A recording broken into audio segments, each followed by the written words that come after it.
All right, we're here. Thank you guys for being here. Thank you guys, for sure. Yeah, hey, thank you for everyone being here. What's up, Card Party Seattle? How you guys doing? Woo!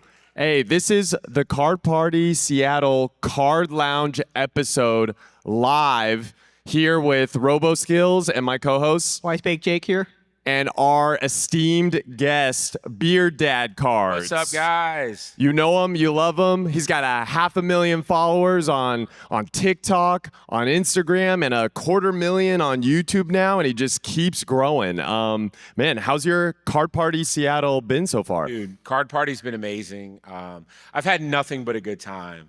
Meeting everybody. I mean, I've met a lot of the creators already, but meeting new ones, and I mean, everybody's so great. Pokemon community is great in general. So Card Party puts all that together in one place. So I totally love it. It does seem like Pat has really figured out such a great way to put on a card show where people can come, buy, sell, and trade. But I love the kind of extra feel of like all the content creators like coming together, and then we can all like collab and just really like create more collaborative content and work together and hang out. Absolutely. Yep. We wouldn't be able to be here, sitting here, talking with you if it wasn't for Card Party, because there's lots of vending shows, but there's only one Card Party, which is cool. That's true. It's cool to like hang out with you because you kind of popped out of nowhere. I feel like some people are saying that. Can you tell us a little bit more about your background, where you came from? And yeah. As far as like background, I was born in Brazil.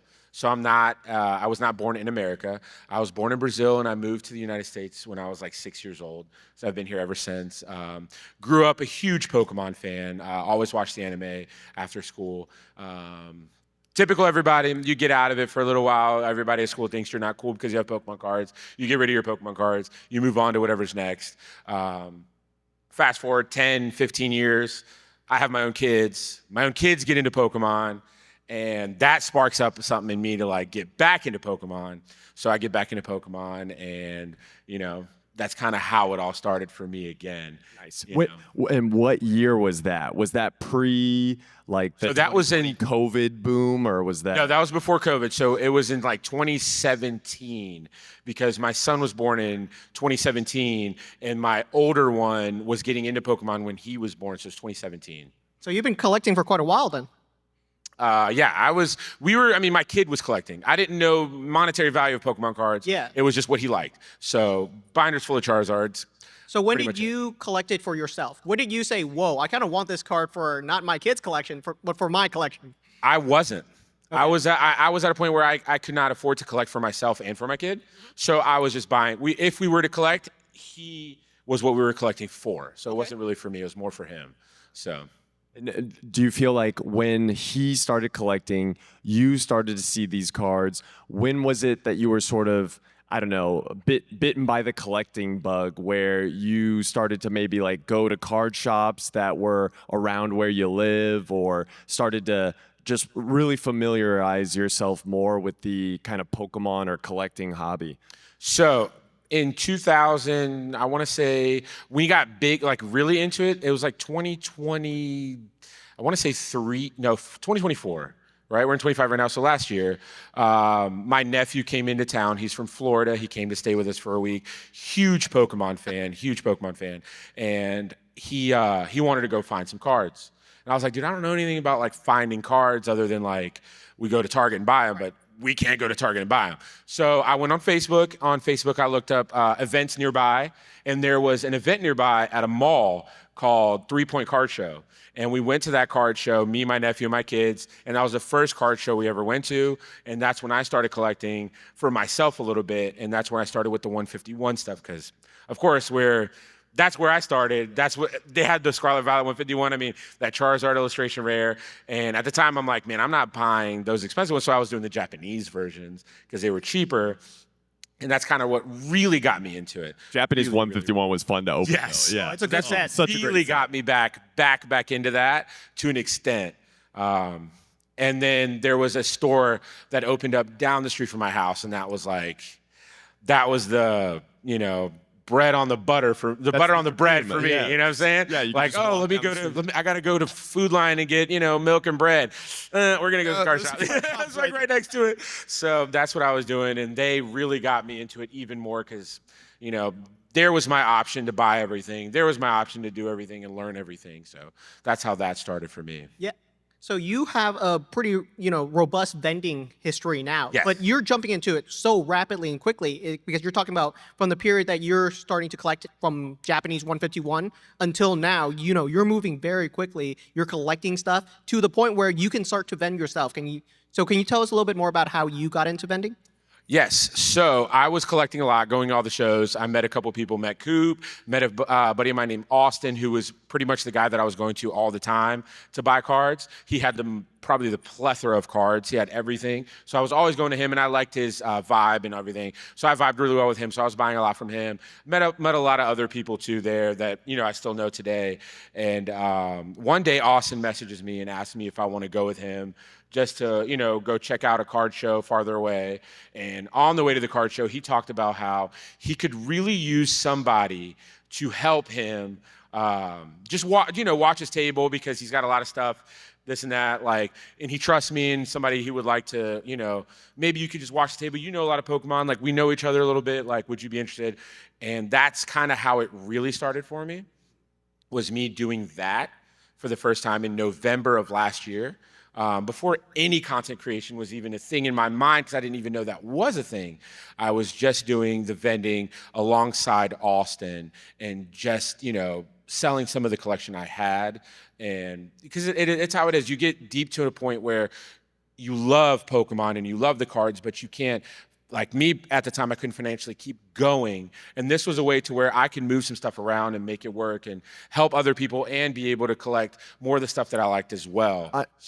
I see that with a lot of vendors where adjacently friends of them will be like, look, I just need to sell some stuff. I know you vend. And it almost works as like a symbiotic relationship because anyone that's vending, especially solo, could always use an extra pair of hands. Oh, yeah. And if that extra pair of hands has some knowledge on Pokemon and they're trying to sell some stuff, it just works. Like I see so many people that are like friends of friends that almost like link each other into the hobby more. Yeah. And then from there, you gain a lot of experience in seeing how that works, like from that side of the table, so that if you ever wanted to go, vend off solo, you could kind of do it, whether it's at a smaller show or, something local. And I'm curious, so you mentioned you started vending with your homie, and I guess you were like, I didn't even know about the content creation side. No, of I didn't even it wasn't in my algorithm for TikTok or Instagram or anything like that. It wasn't that.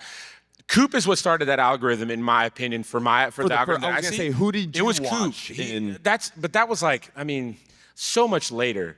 I was vending for, I want to say months, alongside Austin, just little shows, just doing little stuff. Did you watch any card opening videos or like some of the bigger? Yeah, of course. My kids and stuff. Yeah, of course. My kids always were watching PokeRev and Deep Pocket PokeRev, Monster and those guys. So yeah, of course. We were watching a lot of Unlisted Leaf.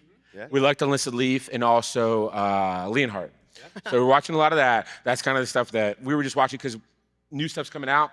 A lot of people can't buy it all. We want to see what's in the new set. And they have the videos. They're going to show me what's in the new set. They're going to see it. So that was one thing we were doing as well. And then so you're watching those videos, you're vending, and I guess when did you start having the idea of, oh, I'm gonna create content? Was your first take at creating content really vendor POV stuff, or did you start with like a small opening video? Like, how did you even get into the world where suddenly you're behind the camera? The number one thing was at the time, there was a lot of theft. And I was thinking to myself, man, look, for $100, I can put a camera up, like a cheat camera up, that's going to record content that I can watch later and see how I can better myself as a vendor as well. Because watching yourself vend and how you interact with that person, you can see I messed up and I shouldn't have done that. Or, man, people like it when we help them with this. And I'm like, man, you watch that stuff and it helps you become a better vendor as well. So I was like, why not? I didn't post anything. I probably have God, if I still have it, I have probably months and months and hours of content that I've never ever posted. That's just there. One day when you're at 1 million subs, you should go pull out back the and pull out OG, the OG Beard Dad videos. Cardz videos. Yeah, and it's surprisingly enough, it's exactly the same, but without a line. It's the exact same thing, just with no line of people behind me. Do you feel like with the added effort of, like, I guess your first show where you're vending, so now you're doing this for a little bit, now you're like, okay, I got a camera. Did you kind of consciously go, okay, I need to like kind of create content, so I'm gonna, I don't know, focus more towards like almost like talking to the camera, or are you just really doing your thing like what you'd always be doing vending, and then just the camera is just capturing it live? So the whole camera situation for me was just more of like a theft security for the beginning. But gradually, as I met Coop, before Coop was Coop, he went by Coop, but I knew him as, just a guy that was vending. He helped me out a lot with navigating a lot of stuff. He taught me a lot about the world of vending, and I admired a lot about how he vended and how he was with my children, and that's how I like to do that stuff too. I used to hate when kids would come up to me and they would want something and their parents were like, nah, we can't afford it. And I wasn't at a place where like, I can't afford it to give it to you, but I can. And it's like, you know what? It is what it is. That'll make that kid's day. We got to do it, So Coop kind of brought me into that. He's the one who taught me about that. He's the one who told me, hey, you have an awesome personality. I think you would do great doing this. And if you need any help trying to set it up or learning about it, just let me know. And that's kind of how that all started. When you started posting content, did you expect the community to react the way that they did to your content? Because you're growing so rapidly and everyone is following you so quickly.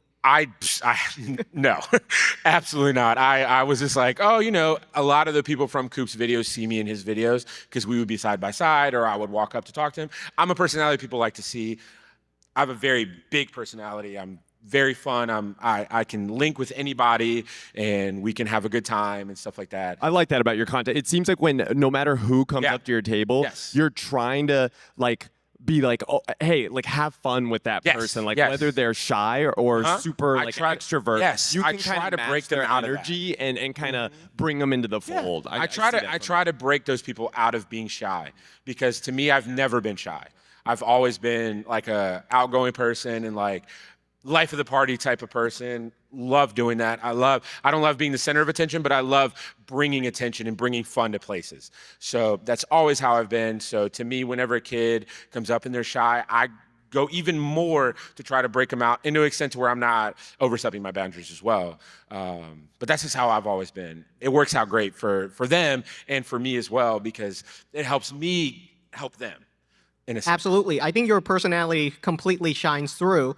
And because of that, a lot of the interactions you're doing right now is helping people collect cards that they want, cards that they like. So as a vendor, what kind of cards do you try to pick up that you say, oh, this is a card that someone else wants right now in their collection? How do you decide, oh, this is a card I would pick up? So I will buy anything that's in between $10 to $100. That's, to me, is the sweet spot for what people want. Mainly because I do have the live stream of people that want to donate and help. Everybody asks me, why don't you sell slabs? Why don't you sell slabs? Slabs is the most marketable way to make money. If you want to make money in the Pokemon industry, you find a way to get slabs, because that's the easiest way for you to make your money, right? But that's quick money. I'm not here to make quick money. I'm here to spread and help people and grow not just myself, but grow, that vendor or that vendor. And I can't do that selling slabs. I just can't. So I tend to do just those raw cards, because when that person donates $20, there's not a $20 slab that a kid's going to want, right? They're going to want a $200, $300, $400 slab. But a Raikou V from Crown Zenith, when it was $20, was people's dream cards. Till today. Do you feel like the alt arts from Crown Zenith, or I guess, okay, along with the Raikou, what are the top 3 cards that you are kind of on the lookout of picking up because you just feel like so many people come to your table asking for those like Pokemon cards? I don't know if I have a top 3, but I'll tell you right now, the Charizard V-Star from the UPC. Everybody wants a Charizard V-Star from UPC. Everybody wants a Gengar card, so the Gengar from Lost Origin right now is a huge one that everybody's asking for. The trainer Gengar gallery? from Lost isn't it Lost Origin? The trainer gallery. Where right. Yeah. And when they're he's cooking with He's the like cooking with- Misfortune sister. Interesting. That was a card that not a lot of people were interested Not a in lot a of people while were ago. interested. I that Gengar can't hold card. that card. I will take every single one of them. The Sleeping Mew. Every little girl loves the Sleeping Mew, and every little girl loves the Eevee from Prismatic. If you guys see Beard Dads, Yeah, that's right. you now know the cards that he was. Yeah, bring me those. Bring me those. I'm curious. So this kind of ties in with what Jake was saying earlier. For the first time I saw your content, like I know there was a week where I was like, Beard Dad Cardz, Beard Dad Cardz. Like I would go from YouTube or TikTok and you would just be on my algorithm. And it's funny, like you talked about, okay, you're vending, you got the camera for security initially. I'm curious, what was I think we asked Coops the same question as well. What was the one video that kind of popped off for you where even you kind of looking back at your analytics, like I'm sure, you know, like I've had a couple where you check it the next day, you're like, oh, this one's a little different from the other videos. What was the video for you where you were like, oh, I sense like a push happening here? There's 2. The one that happened was... Is it the Cheez-It video? The Cheez-It video was the video that started the whole trend of everybody seeing me in their algorithm. That video, a couple videos before that, I was doing my own videos myself, clipping and it looked horrible. I mean, it was content, but it was not like the content that people enjoy watching, because like anybody enjoys watching because it's got all that extra, all the riz, you know what I'm saying? The content's got all the riz, it's got everything, it's got a story, it's got everything. I can post anything online and it'll be a good interaction because just the personality I am, I'm gonna try to have a good interaction with every single person I meet. But my friend, so this guy named Brian reached out to me to help me start. He wanted to start doing stuff for me. He said, hey, I watch your content. You're very cool, but your content sucks. That's a nice way to put it. He didn't say that, but he said that. He said, let me make something for you. That'll pizzazz it up. That'll pizzazz it up for free, just so you can get an idea, and we'll go from there. And I was like, okay, fine. You know, let's do it. You know, so I made a video where I bought a card, PSA 10. I cracked it out of the 10, had Coop sign it because Coop finally became PSA recognized. So I had Coop sign it, and I was going to send it to PSA to get it regraded with his signature and have the first one, so him and I can give it away to somebody. He edited that video for me, and I never looked back since. I was like, yeah, we're going to do this from now on. So we started doing videos, nothing crazy. I was putting in videos that I thought were really good that people would love to watch. It was a Sunday night. I was behind on videos because I sent him videos every night, or try to at least upload 5 to 6 under the Google Drive so he could find stuff. And I was like, I don't know, dude, like, oh, this chick had like a Cheez-It box she was putting cards in. Let's do that. That's kind of funny. I was like, oh, that's funny. People will like that. We posted that video, and in a matter of 3 hours, the video was in the millions of views. In 3 hours, it hit a million. That's 3 quick. hours, and it was like something where I posted, and it was like, okay, cool, like 1,000 views, 1,500 views, and the next day I know 40,000. Okay, jump like, yeah, it's jumping by the tens of 140,000. thousands. You know, whatever. And then I look, and then I'm getting phone calls. And Brian, the editor's like, bro, this is not normal. Like, this is not normal. And I was like, I don't know. Like, this is a really good video, I guess. Like, to me, it was just a funny video. I didn't expect post the it. reaction I that didn't it got. expect a reaction like that. It was funny, but it was kind. Like it was, you know, you're helping out this person. I think you can see the genuine, almost like shock on her face of like, oh, you're just gonna help me by giving me the binder I need, and you know she's holding all her cards in a Cheez-It box. Yeah, it was just like, it's just a good video and everything. She came back, she gifted something for another kid. We added all, I mean, that was way later in the show too, and I made sure to grab that and put it in there to add it all to, you know, make it a full story. That's every reel, me and Brian have talked about every reel should be between 1.5 minutes to 1 minute and 45 seconds, and we need to tell a story in between that. You do a good job. I see that in the individual clips. It's like it almost is like a mini story within Every single itself one. from your vending. Like even if you're pulling from multiple different times in the show, Yep. it still makes a full story. Yeah, I make the story. Brian edits the story to where the story, and Brian now has been helping me make the story. But like I said, the personality is what helps make that story too. You know, anybody can give away a binder to somebody, and everybody. I want everybody to be able to, like, if you need stuff to help somebody else, please come by. I will give you anything I have so that you can help give to other people as well. 100%. So that's kind of how that all started. That kind of ties into a very popular question when I was posting on Card Lounge for people to be able to ask you questions if they couldn't make this card party in person. A lot of people had a comment or question where they were wondering what drives you to do what you do. Kind of like all your videos kind of have this very giving spirit about you, where it's not really so much about the buy-sell transaction, but maybe you're helping someone find a card that they need to finish a master set, or they're really looking for a specific Pokemon, and you're like, okay, no, I know I have that somewhere. Like, let me try to find your favorite Pokemon card. What is the main driver for why you make content focused with that versus anything else you might enjoy? Well, my main thing is, as I was buying stuff with my kids and as I was going to vendors, which there's nothing wrong with this, but as I was going to vendors and they were telling my son no, and I had to tell my son no because I could not afford to buy for him, that's what does it for me. That's why I do it, because I've watched my son not be able to get something.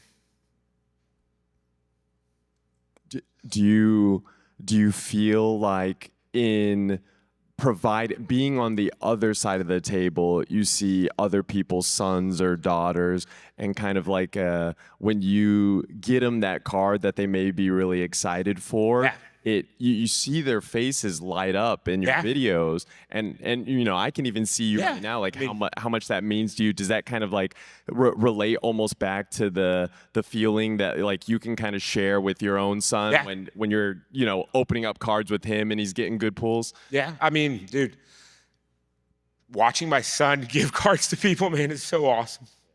It's so awesome.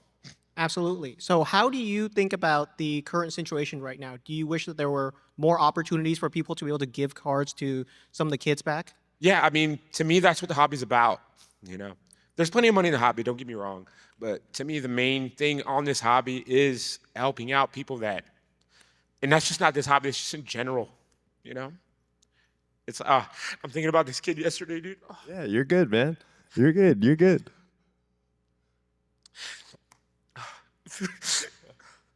Poor kid. What was it someone that came up to your booth, like a family? Yeah, there's this really nice kid. This grown 36-year-old man. This 11-year-old kid. He's got cancer. And he's like struggling. And his main thing was to meet me and Coop. Yeah. And that's like what pushed him to come here. Yeah.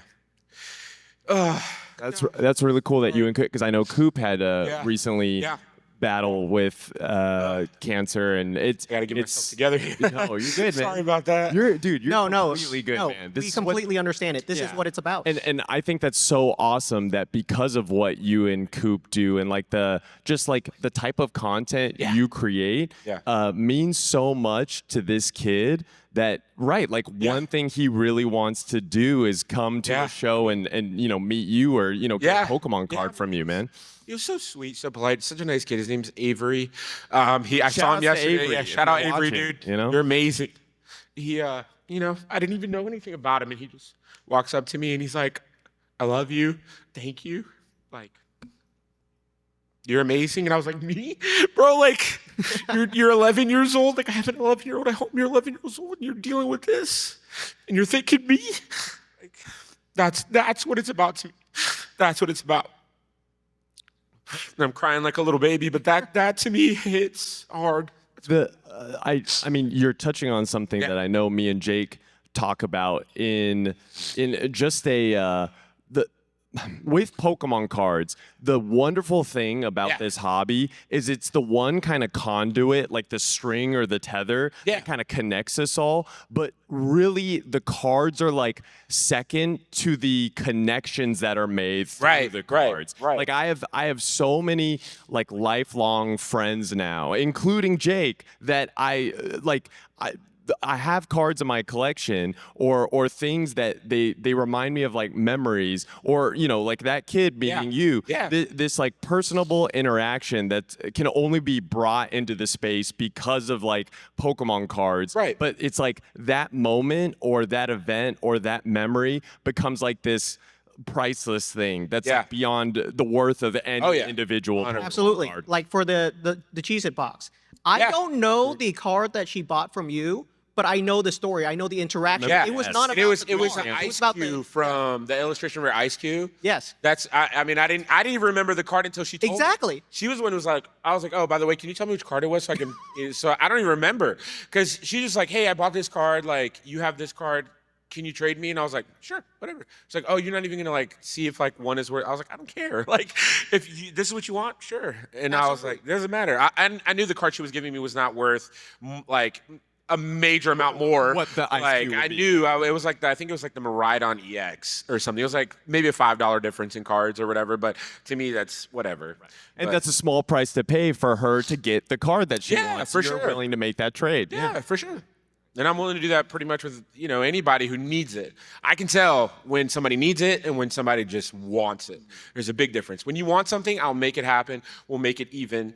I'll make it an even deal with you for the most part. And I know a lot of people that are just wanting to support, and they'll, you can take whatever you want from me, and we'll do whatever percentage. I'm like, dude, don't worry about it. Like, we'll just do it straight. I can sell all these cards. It doesn't matter. At the end of the day, it's just the numbers. If somebody's pressuring me into getting something that I don't want, then I'm like, hey, man, like, I don't really want this stuff, but this is all you have to get what you want from me. Like, I'll take it, but I'll have to take it at a little bit of a percentage, like 80, 85%. But for the most part, if you have something, like, I'm at a point where if you have something that I can sell and I have something that you want, we just do a trade. Card Lounge will be right back after this brief message from our sponsor, Kanto Shark. This episode of the Card Lounge podcast is sponsored by Kanto Shark, the #1 Pokemon card consignment shop that you can find online. Rob, do you see the kind of grails that they have on KantoShark.com right now? I'm looking right now, Jake. I mean, they got a first edition Zard. They got that whole complete 27 out of 27 Gold Star CGC 10 set, which is insane. The entire set. Yeah, I'm looking at KantoShark.com right now with Rob, and we see all kinds of grails. If you guys are looking for some of the top chase cards in the hobby, some of the hardest to find grails, they got all kinds of super cool cards. We got Genghis Khan trophy cards. We got Poncho Pikachus, Mario Pikachus, a bunch of battle prize cards, as well as vintage sealed booster boxes. Dude. It's a lot of grails. Crystal Lugia in a 10. They got the Skyridge Umbreon in a 10. The Creatures deck Chansey in a 9. That is insane. KantoShark.com is not just for collectors and buyers. If you're looking to sell your collection, you can trust KantoShark to consign with them today. They have some of the lowest consignment fees for grail cards in the hobby, and there's never been a better time to offload some of your trusted cards. Yeah, Jake, right now, any item between $500 to $2,000, the consignment selling fee is just 15%. Between $5,000 to $25,000, it's 8%. And if you give them Pokemon cards or any sort of Pokemon item for $25,000 or more, the fee is only 5%. That's right. KantoShark.com is not just for buyers. If you want to consign with them, you can click the link down in the description to contact them immediately about what kind of cards that you have that you would like to offload today. Why are you guys trusting other big name competitors who are charging as much as 15 to 25% for fees just to sell your cool collection? Check them out today. Link to them is down in the description. Some of the recent Kanto Shark record sales are a 26 out of 27 near complete Gold Star PSA 10 set that sold for $820,000. They've also sold a first edition Charizard base set for $325,000. These are the kind of record-breaking sales that you can find on KantoShark.com. If you're looking to find some awesome Grail cards, check them out. And if you want to sell your Grail cards as well, they are an awesome place for these kind of transactions. Link to them is down in the description. Thank you again to Kanto Shark for sponsoring today's episode of the Card Lounge podcast.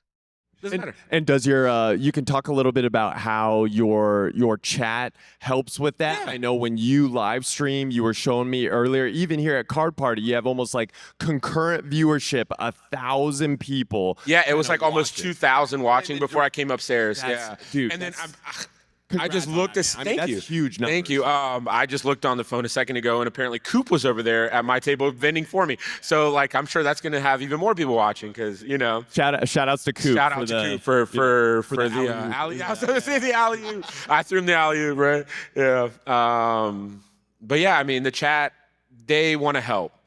They want to help. They see what we're doing is a great thing. They want to help. So how does that work? You're live streaming. Yes. Take us through. Do you have like a memorable moment of someone that wanted to maybe get a card from you, or someone from chat just sees someone that they connect with and they'll send you like a super chat or donation? Yeah, I mean, it happens all day long. There's not one that's memorable. There's so many because it happens all day long for the most part.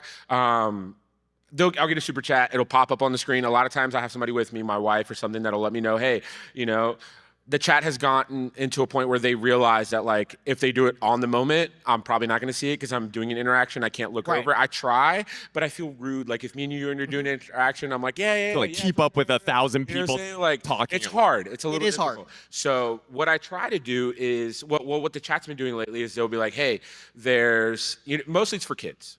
At the end of the day, mostly it's for kids. Sometimes they see somebody that they've met before, they've seen before, and like, oh, we remember her, like, let's hook her up or something. Or him, let's hook him up. Or that little kid or that whole family or something. And they'll do it ahead of time. They'll see them in the line, and they'll say, hey, this is for this person. So between each interaction, I'll look over, and they'll have a bunch of super chats. And I'll check those super chats. I'll see where they're for. And sometimes I'll just look over and be like, how much money is for this kid? And they'll be like, and I'll see the comment. Like I have Chloe is one of probably my favorite moderators I have in my chat. And she looks over everything and she keeps everything down to like a T. So she always lets me know. Shout outs to Chloe. Chloe's amazing. This is so cool, and it's so different because I can't think of another hobby or community where this kind of interaction where people are donating via chat to someone that's about to pick up some cards. This kind of interaction is so unique to the Pokemon hobby. And it really goes to showcase like how positive the community can be. Especially through like vendor style content, because we talked about this with Coop at last Card Party, how vendor POV stuff like 5-6 years ago was not as prominent as just content creation. Right. But you can really see how with the way people can create content live at shows, people can kind of and live streaming just as far as in the last couple of years has become so many people do it, and that's like fine. Kyson, all these like just live streaming in general. That this is kind of our way to do it within the card hobby. Yep. You have questions from our audience before the podcast. True. Would you like to ask some of those? We can, we got a couple questions for just. I guess in general for you, but also they were given to like all of us. As far as we'll just chit chat about like what we would do on the pod. For example, one of the big ones I think a lot of people want to get our take right now, or even from your perspective as being a full-time vendor, but you also have a full-time job? I do have a full-time job, yeah. But you kind of do this full-time. I do this full-time. I have two full-time jobs.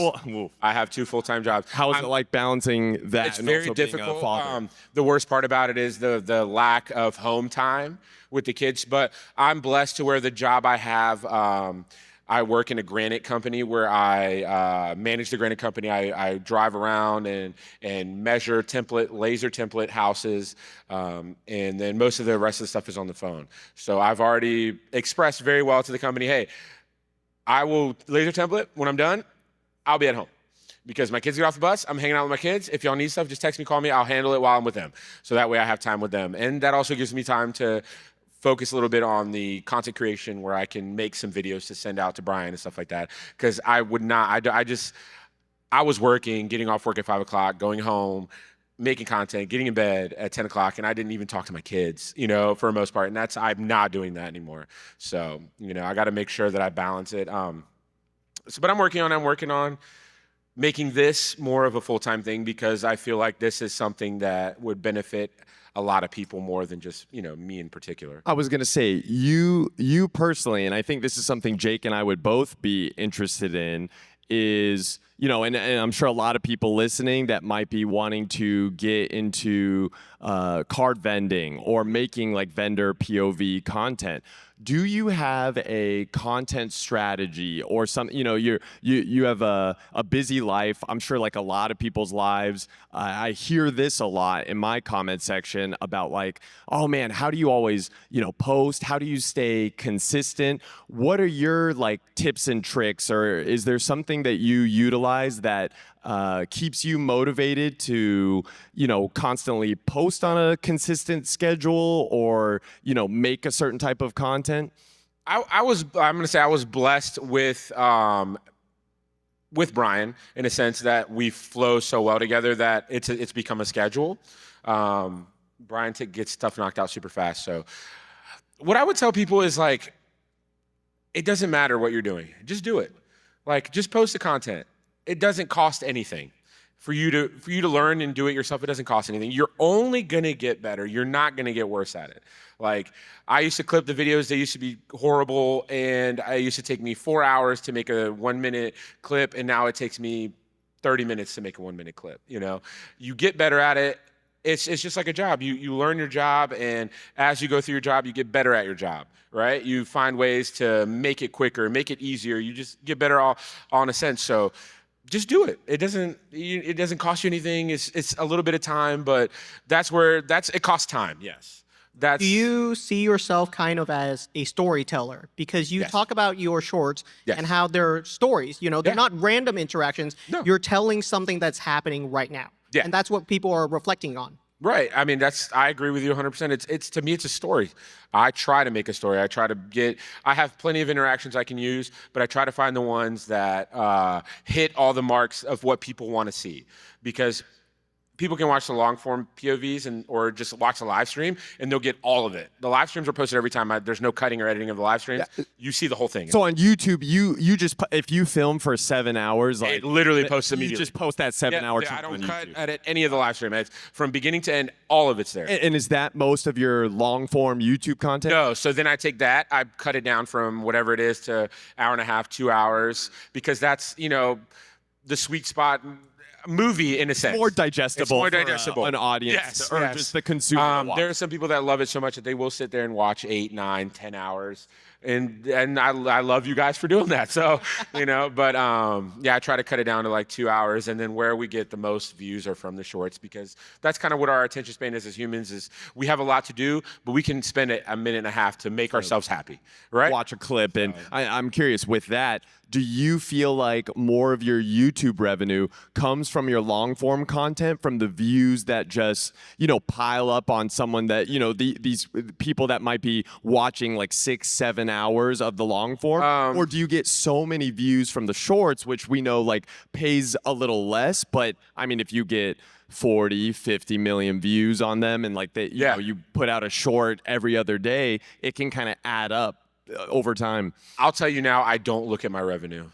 I really don't. I don't know how to navigate that as well. All I know is that I want to post one short every day. I want to post one video a week, and I live stream, and that goes on YouTube. And that's just literally what I do. That's it. And whatever revenue it creates is there. Sometimes I look at it like, oh man, like, that seems like a lot of money. And then I remember, oh, wait, all those super chats, like, yeah, all those super chats I got. Oh, yeah, like all those cards I gave away. Like, oh, yeah. They're paid for someone else. They're paid for from someone else. So are you doing shows almost every weekend now? Or is there even more than that? Because it's more, it's every weekend. It used to be every, like, so often, because it was hard finding good shows and hard getting yourself into a show was hard at the time. It's hard. when you're a new vendor, it's hard to get into a show because these promoters already have the local shows. Right. They already have their consistency guys. Or people that want to take vendors that are like, sign me up again, and they've done their first 5 or 6 shows. Exactly. So. They're already pre-booked, whatever. Bigger shows, CollectCons, card parties, stuff like that is different because you buy your table, you pay your way in. Right. That's Have you done a Collecticon and like vended a full like Collecticon traveling around with them? Oh yeah, I've done like 6 Collecticons. Okay, you've done. Okay, I just did Atlanta. That was the last one. I did Atlanta, and that one was huge. Gotcha. Okay, yeah. That was huge. I was at Atlanta 2 weeks ago. Yeah. Nice. I know I had to miss that one, but I think I'm gonna go to the next. Atlanta was a real eye opener because even at a Collecticon, like I had done a couple shows where I had a line, but then at Collecticon in Atlanta, when you're at a Collecticon and you have a lot of other content creators and a lot of other people you watch online all the time, vending, that was an eye opener for me where I had a 3-hour line wait to come to my table to buy, meet, trade, whatever, and that was an eye opener for me. I was like, wait, this is serious. Do they have to put like you in a separate section? I got lucky. I was in a section to where they were able to, it was near the stage, so they were able to wrap the line around, because in the beginning, every single person beside me was like, calling like, hey, they need to move because they're blocking my table. Like, they're blocking my table. And I feel horrible. I don't want to do that. No, it's not your fault. Like, you're not trying to block them. So luckily they moved them and kind of found a way to do that to where it was manageable. So have you seen a change in the way that you vend over the past 2 or 3 months? Because now there's so many more interactions. There was a point where you might not have a line, and now you have a queue of 60 people. I do. You might have to go faster. I don't go faster. No, you still give everyone. I give everybody. I cut down a little bit of stuff to where like, oh, they're looking for a certain card. Let me go look in my binder and like flip through this or flip through this. I don't have that anymore. What I have is what's in front of me, and that's it. And whatever I pick up is for the next show. So that way I don't have to stop. Like I used to halfway through like price cards, add cards, because I want to constantly be, at the time you want to constantly have stuff to keep selling and making your 10, 20%, on those things. So now the only difference now is that I treat people the exact same as I did before. I do the same deals I did. Only difference is now I don't have to worry as much about the percentage because a lot of it's just being given away by me and by them. So, I don't worry too much about the percentages. I just, what you need is what you need, and I'll give you what you need. And not like you're rushing any interactions, but like you're just more prepared with what you have on the table, like almost just more efficient in what you can do to kind of showcase, okay, this is what I got. It's all on the table. And that way your interactions are like no wasted time. Just boom, boom. Correct. And then that way you can just see as many people and give them. I know, like I said, I know what people want. I try to have the cards that people want. I know the cards that I want. So when they're trying to trade, I flip through, I grab what I need, and that's it, and it's done. And we make that part is a little bit faster. Ooh, that's actually a great question. Is what are you currently collecting? Like, what cards do you want? If someone were to want to give you a card. For me? Yeah, for your I'm personal a huge collection. Nidoking fan. Nidoking's my favorite. I have so many Nidoking cards. The only one I don't have right now is the Crystal, but I don't want anybody to give me that card. I am waiting till the market dies down a little bit so that I can buy the Crystal Nidoking in a PSA 10. And people just flip through their binder to find their Crystal Nidoking. Oh, yeah. Oh, man. Somebody today gave me a base set Shadowless Nidoking. I didn't have one of those. They heard that I didn't, so they gave me one of those. But what I really collect, I have a binder. People will bring me something. They want to gift something to me, a card, something they've made, or just, hey, I really love your content. I would love to give you this card as a gift. I have them sign it, and I put it in that binder. And I have a Nidoking binder that was made by Vesta Boys Binder. They do laser engraved binders. They made me a custom Nidoking binder, and it's loaded with, right now it's half the binder's already full. I'm going to have to order another one because I keep, every time we do a show, I add 10 to 20 new cards in there from random people that sign them. And I try to remember them. I have a very good memory. So I'm pretty good with remembering the people and the interaction and, stuff like that. Nice. Outside of like trying to collect every single Nidoking, is there a Pokemon card or a great, like anything outside of the Nidoking universe that you'd like to collect that maybe isn't in your PC yet, or any sort of? Just shoes. Just shoes. Shoes. I'm a big sneaker shoes. I love sneakers. I love Jordans. I have a plethora of Jordans. So a lot of Jordan 4s, Jordan 1s, Jordan 6s, 11s, a lot of that stuff. And I used to collect them before I was doing Pokemon. So I was buying them when they were releasing. So like I have like some of the Travis Scotts and stuff like that I paid $220 for instead of the $3,500 that they're worth. Oh my gosh. Okay, so early. I wear every single one of them. I don't keep any of them as like a showcase or anything. I wear them all, not to shows because they're horrible to wear to shows. I don't know how he was playing in them. So I wear my Crocs. I love Crocs, dude. They're the best. I love my Crocs. Oh man, yeah, Crocs sponsor I wish. us. Yeah, please sponsor me. I need more recovery slides. And Cheez-Its. Has Cheez-Its hit you up about the sponsorship? Cheez-Its has not hit me up. No, I don't think Cheez-Its will hit you up. Yeah. That would have been the killer advertising collab. I know. The amount of people that have gone to my local card shop with a Cheez-It box is crazy. And it's crazy just walking into a local card shop too nowadays. That was actually one of the popular questions in the comments. A, do you like Cheez-Its? And Yes. B, if not, or if you do, since you said yes, what is your favorite snack or favorite cereal that you like? Favorite cereal is going to be probably Frosted Flakes with bananas. It's crazy. It's a great choice. It hits. And if you want to make it extra good, bananas and strawberries in your Frosted Flakes, I'm telling you, it's life-changing. If you like bananas and strawberries, that is. Life-changing. Love Cheez-Its. Extra toasty Cheez-Its are my go-to. Love Cheez-Its. Card Lounge will be right back after this brief message from our sponsor. A huge thank you to Collectr for sponsoring today's episode of the Card Lounge podcast. Collectr is the ultimate app to track value and manage your collection like a pro. Imagine this, you're at a card show and you need to know the value of a card immediately. You can scan the cards in seconds. Just point your phone and boom, the card name, set, rarity, and price. You have all of the insight on the current state of the Pokemon card market in the palm of your hand. Want to know the value of your collection today? Collectr pulls live price data from real-time sales, so you're always locked in on the current market value.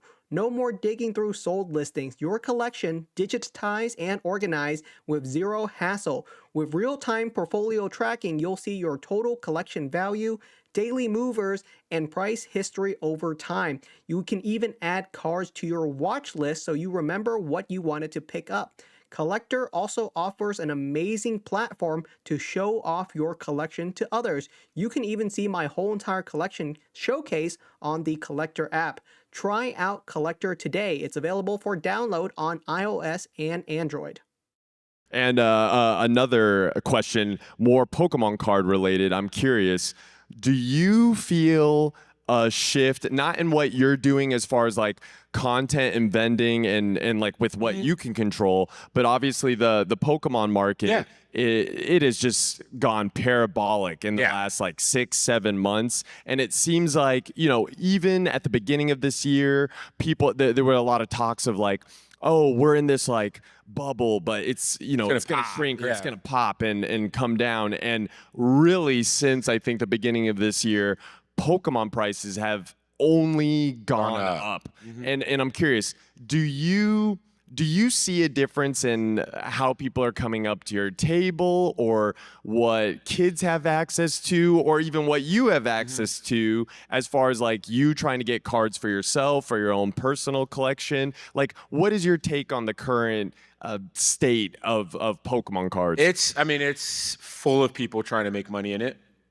And that's why the bubble hasn't popped, because everybody's still trying to make money. Everybody sees that there's the money to be made in these slabs and these big cards, and they all buy them. And, you know, this guy sees that he just made, my buddy was talking about how he made $3,000-$4,000 this weekend vending Pokemon cards. I'm going to go buy $10,000 worth of Pokemon cards and invest in that. And so it keeps going and going and going and going and going. So I don't know, to be honest. I don't watch the market that much.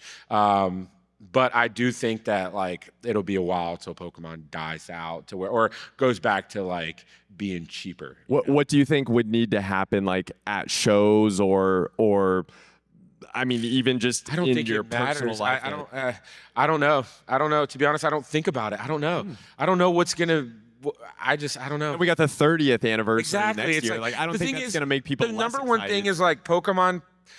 People will buy the stuff that's cool, right? Yeah. So the newer sets come out, the Mega Evolution set, it has such cool cards in it. It's a great set. People are going to buy it. The next set that's coming out, it's a freaking great set. You know, people are going to buy it. Until they drop something that's trash, And the Pokemon Seen market as is like only going to keep doing well. We talked about this. Wait, Is that right, it wait. takes a bad set to It takes a bad maybe set. peter things out. They're kind of catching up or getting in tune with the hobby though, where you think they've learned almost like how to avoid like Bad Steam sets. They know what is good now. They have a for sure. formula for what IRs now. They're like IRs in every and set. it's we have alt arts in every Yes. set. It's almost like they know. They know now. because they know that that's what people are going to buy. Yeah. Right? So they're smart about it too. I mean, Pokemon Company's smart. They put out Shrouded Fable and people were laughing at them, and now everybody's buying the crap out of Shrouded Fable. You know? It's like I was gonna say for you personally, what are in the last 2-3 years some of your personal sets? Doesn't have to be like based on monetary, whatever. Just that you favorites. enjoy. I or love favorite sets of yeah. all I time, love too. Scarlet Violet 151. Always. I love that's why classic. 151. Crown Zenith, the Galarian Gallery. If you love to rip, people ask me all the time, what set should I buy to rip? Buy Crown Zenith. If you want hits, buy Crown Zenith. You're gonna get hits. They might not be worth as much, but at least you'll get good art. Right? Favorite set of all time is going to be Team Rocket, the original Team Rocket set. I'm a huge fan of the Team Rocket set and the trainer sets. Brock's Ride On and Misty's Gyarados. Gym Challenge, Gym Heroes. Gym Heroes. Yeah, those are good. That was my favorite always. Did you growing up. collect those as a kid? Oh yeah. remember When I getting got those back into from- it too, that was another one that I was like trying to collect. And you they like were go so back in expensive. time. Yeah, you're like, Yeah, I like, gotta my go find God. all these Holy again. crap! It's a Lieutenant Surge's Firo. I never had one. Oh my God! It's only $40. Oh my God! I could probably afford that. So love that older stuff. Now it's like that the vintage cards now is absolutely insane. They're going up. It's funny though. There was a pocket of time where it was like so many people were focused on modern Pokemon cards. You kind of could go back and look at a Lieutenant Surge's Firo and be like, oh my God, this is the holo I remember as a kid. Yeah. And I'm like, I can get this for cheaper than the new like 151 Zard. Like I could buy the Firo, Lieutenant Surge's Electabuzz, and his Raichu all in holo. I mean, I used to go to the card shop and buy reverse stamps from 06, 07 era, those reverse stamps, and like Those are beautiful. Those are beautiful. Like I remember buying one just to give it to Coop because I knew he didn't have it. And at the time it was like $15. Today it's like $100. At that time I'm like, oh Coop, you can buy that yourself. Like I ain't buying that one. you bought it at a good time. Yeah, I bought it at a good time. So, but yeah, it's crazy how the market is, man. And I don't feel like the bubble's gonna pop anytime soon. And if it does, I mean, it is what it is, We'll all still be in it together I'll still anyway be in because it, I'll still be in it. I'll still be here. So Absolutely. Are you ready? Yeah. Let's toss it over to the audience. If you guys would like to ask any questions to Beard Dads or to any of us, feel free to take this time to ask us a question. And if you ask this question, you get a pack from a box that will for sure have a hit. Yeah, that will for sure. Guaranteed. Yeah, It's yeah, guaranteed in true. the box that there's a hit anywhere. Yeah. Anyone have any questions for Beard Dad Cardz or any of us? Yeah. Hello, I got a question for all three of you. Do you have a wish list of a Pokemon that doesn't have an IR yet? Great question, man. Okay, we'll think about this for a second. I mean, Okay. I want to say Nidoking, but 151 has a Nidoking R, but I would love a new one because I want to collect a new Nidoking. But a Pokemon that you really don't see very many IRs of that's really cool. What do you think? Okay, well, I'm thinking about because Nidoking got one where he's sitting in the jungle. I think of like Coop, and I know other friends that love Steelix, dude. So the first Steelix IR, he was just like a glorified elevator helping these construction workers. This new Steelix, he looks. Like I'm not even a big Steelix fan, but that is a great Pokemon That is a card. great card. It looks so stunning. And he in like the hollow, like it'll make his eyes like look red and like rainbowy. Like, it makes him look menacing. Yes. But I want a card like that for. I feel like someone that hasn't gotten an IR that I really think is underappreciated is Mr. Rhyme. Mr. Rhyme. I feel That's like true. I feel like You seen the Mr. Mime IR? I just love that they're playing chess in the park. Yes. Oh yeah. From one. That one's really funny.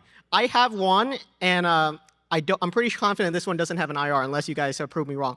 I know Groudon has one. I want one for Kyogre because I want to display them together, and they don't have Kyogre one for doesn't. Kyogre, and I want both of them. That's true. I And mean, the but Groudon also one is so good. Rayquaza doesn't have an IR. It has alt arts. Rayquaza didn't even have a card in the Scarlet Violet era. And you're right. Like they need to give a. They'll probably do a mega for that, because they've announced that mega set. It's gonna get a SIR at least. Oh, yep. Question in the back. So Pokemon brought back Mega Evolution. What past gimmick would you like to see them bring back? Honestly, my answer for this for the last 5 years was Mega.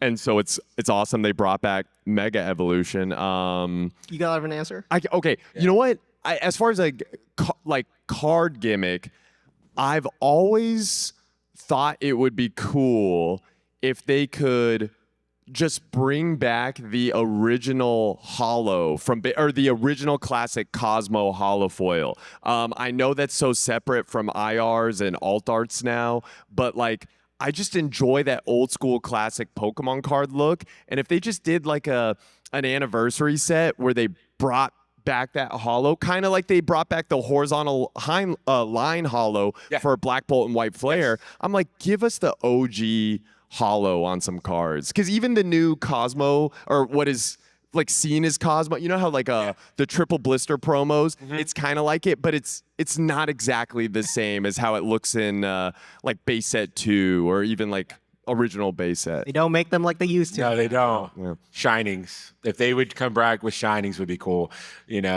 There's so many new shiny Pokemon. If they did IRs and stuff of those really cool shiny Pokemon. We talked about this. It's that they made the next level up would be shiny special illustration rares. If they start making more of those, like the Bubble Mew, oh my goodness. Yeah, I would imagine getting a shining Tyranitar alt art. I do have one or a gimmick shining Rayquaza really alt art. That'd be cool. It's only in the card, but Tag Team GX were always popular. If they ever brought back Tag Team GX, Tag Teams, Tag Team GX, SIRs, Alt Art, Mega Tag Team GX, it would be insane. Oh, that would be insane. It's so funny. It's probably gonna happen. I remember when Pokemon's listening to us, right? They're gonna be like, "Oh, this down right now." The podcast, we're gonna do it. Yeah, the card lounge. It is funny because I remember when I got back in the hobby, the tag teams were not that popular. People did not like the concept of they're like, I want Charizard. I don't need breaks in on this card. With him. Yeah, right. Yeah. It's and now I feel like people love tag teams, which goes to show you people will switch what they want. All right, next question. I have a question for all of you guys. Okay. Yeah. So if there's one card you could bring back from rotation that's gone out, what would you bring back? Ooh. As far as for playing or just rotation as far as for playing TCG? Yeah. Yeah, for playing TCG. I have one. I don't play. I play a little bit, and the card that I'm thinking of is Welder, because Welder is really good for fire energy. You play Welder, and you can just attach I think it's 2 fire energy to your Pokemon, which is insane. And I just love playing Welder. I know what you're talking about because I remember playing a lot of Pokemon Live where you could ramp up with a Volcanion and Welder and just power up your Charizard and Reshiram.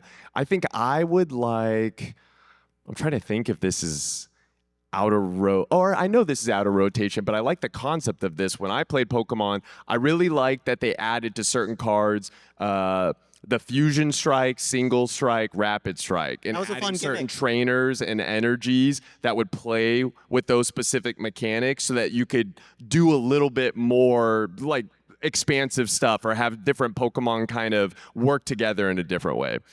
I don't really play that much, so I don't really know. That's completely fair too. Sorry, I don't. Bring back base set. Yeah, bring back base set. I have a question for all of you. If you had a favorite card, what would it be? If I have a favorite card, my favorite card is the Crystal Nidoking.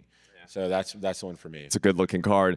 My favorite card, and it's in my collection, the 2016 Battle Festa Pikachu promo. I just think him in the Charmander and the Bulbasaur and the Squirtle, they just look so good. Best Battle Festa. That's my favorite card.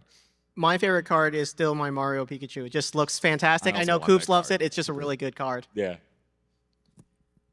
When you were young, was it more the Pokemon games or the cards that got you into Pokemon? And if so, which was your favorite? A card that said, "This is my moment. I love Pokemon forever."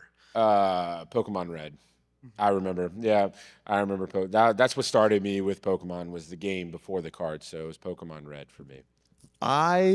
It's funny for me. It was cards. Like I really loved card collecting, and I don't know. As a kid, I felt like I took pretty good care of my cards. Like I was just like very like, oh, I have to catch them all. But I think that mentality also came from the game because that was kind of the whole point. So I played all the Game Boy games. I remember, playing in the back seat of the car before a backlight, and you have to wait for the street lamp to like you drive under that, and then you can like kind of move a couple frames up. I just have so many good memories of playing both the card game and when they had the link cable for the Game Boy and just battling with friends, and that really did it for me. I was like trying to find a friend that had a Machoke right, or a Haunter, so I could, or a Graveler, so I could get one of the Pokemon I didn't have. Gengar, Golem, and I think that's really what, even when I got out of cards, when people, you remember like when we were kids in middle school, high school, people were like, oh, you still collect cards? Yeah. And everyone was like making fun of it, but secretly,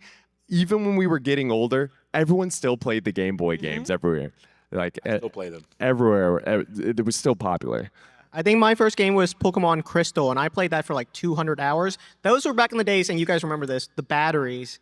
I would go through probably 20 or 30 battery packs, and I don't know how I clocked 200 hours on a game like that, but we did it. Y'all had a battery membership, I'll tell you that much. Hey, I just wanted to hear your thoughts on the rise of the popularity of non-English, non-Japanese exclusive promos. Like recently, there's been a rise of like the Chinese exclusive promos. I saw a really cool Korean exclusive Ditto that I picked up yesterday. So I just wanted to hear your thoughts on those cards. Yeah. I mean, I think those will be kind of highly collectible because they're unique arts. I think it's smart. I think Pokemon knows what they're doing, and it's hard to introduce another language of cards into a market where people are so used to, here in the US, we collect mostly English. In Japan, they collect Japanese. But I see a couple of the Chinese like Pikachus, and because it's a unique art, you're like, oh, there's no American or English version of this. But I still can appreciate the artwork and the card, and I'm like, oh, maybe I do want that in the collection. So it does kind of make you then look at all the other languages, and I think it's cool because it can kind of connect you with other collectors from just all over the world. Yeah. Wouldn't it be funny if Pokemon brought world peace by just getting us to interact with other countries? But it's so true that we're able to interact and see these other countries' cultures and understand them a little bit more just because we're collecting Chinese or Korean exclusive or Singaporean exclusive. It's just a neat way to do things. And I'm glad that they're doing a little bit more of that because it does make it so that we have to communicate and interact with other people. Like we were gonna go to war, but you're like, oh, you got you got that language. Hang on, they got an exclusive SIR. We can't do that. We can go to war, but you have that Umbreon that only came out in China, so we are cool. Can we just trade for that? And then we'll be cool. I piggyback. I agree 100% with both the things they just said. Yeah. Sorry. I literally just forgot my question. Give me 1 second. Yeah. What's your top card that you would recommend people like get for their binders? Like any price point, like favorite artwork, like what do you think everyone should have in their binder? Honestly, I think people should collect what they like, number one. That's the first thing. You collect what you like. Don't worry about price. If the card's worth 50 cents but you like it, that's what you should be collecting.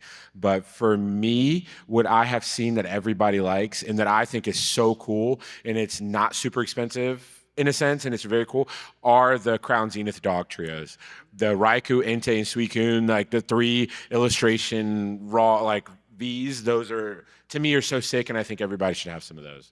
And there's so many of them, so they're like not super expensive. Right. I completely agree with that. I mean, to be honest, the main thing when it's like, but when people say collect what you love, honestly, if you do that, it doesn't matter how the price fluctuates on that card, because if it does go up, you're just like, well, I'm glad I have it, and you would have got it really cheap because you would have gotten it anyway.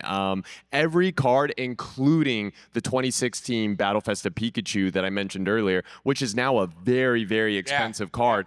I didn't buy it when it was really expensive because I didn't buy it thinking, oh, this'll 5x in a couple years. I just bought it because I was like, It was like, I this want is it. my favorite. Yeah. The something about the card like spoke to me. So whenever you have kind of a card that makes you kind of feel that way, then that's what you should be collecting.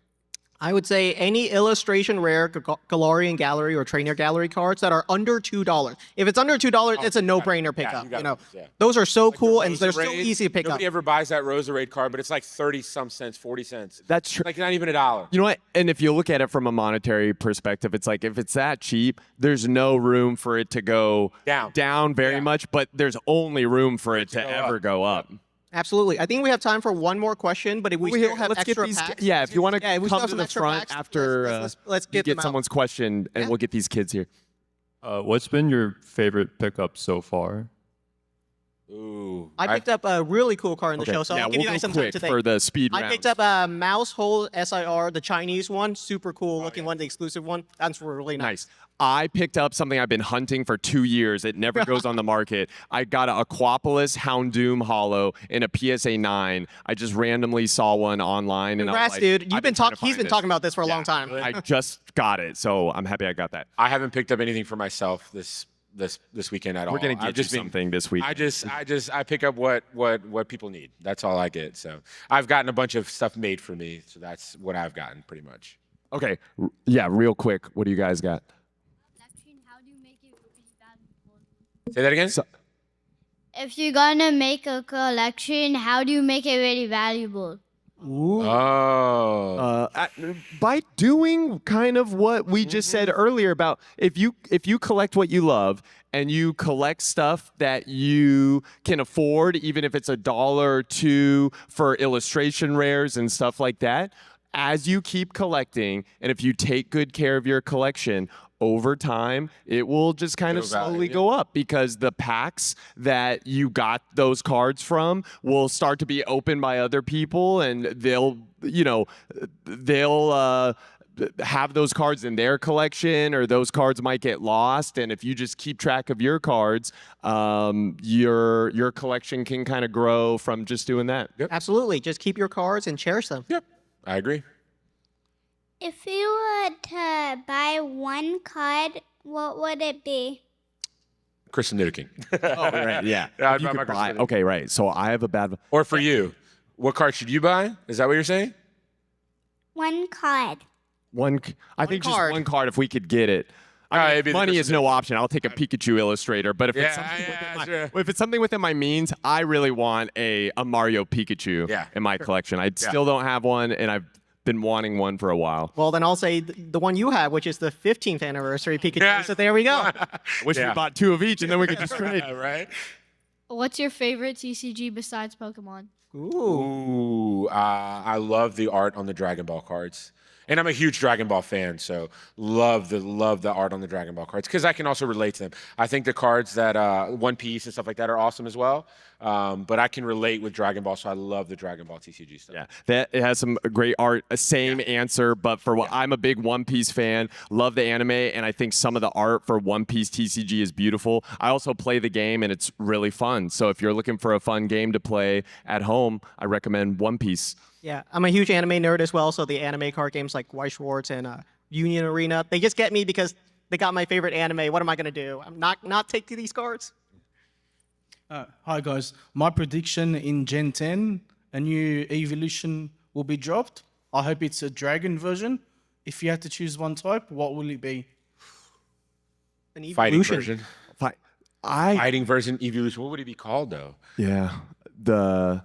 Fightion. I don't know. Battle on. I don't know. Rumble Rion. That fighting would be kind of cool, but how would they do that? It wouldn't be on 4 legs. I don't know. I've always thought, and I guess it's just because of Gengar and Ghost types. Like if they made a Ghost evolution, that would be sick. A good idea. Yeah. I've seen some fan art ones that people make online, and there's some really cool concepts. We gotta ask ChatGPT arcs for that. It'll pull all that up for us. Yeah. I was also going to pick Ghost, but I'll pick another one. Flying, I think, would be really cool. Just because an EV with wings, like that will just Yeah, that's true. Because that could be like dragon slash flying. Yeah. Like a dragon, yeah.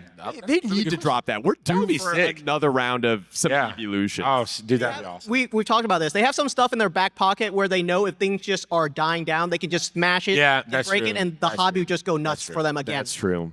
All right. Hey, well, shout outs to you guys. Make some noise for yourselves for, Thank you, guys. coming here. Thank you and so much for being here, guys. We really appreciate Thank it. you guys for being here so much. We appreciate you guys so much. I hope you Beard guys Dad enjoy. Cardz, everybody. Thank you. Thank you guys. And follow Beard Dad Cardz on all his socials. It's just Beard Dad Cardz. Yep. And you See can y'all downstairs. Yeah. I'll see you guys gonna go downstairs. See you guys downstairs, guys. Enjoy the rest of Card Party. Woo. Thank you, everybody.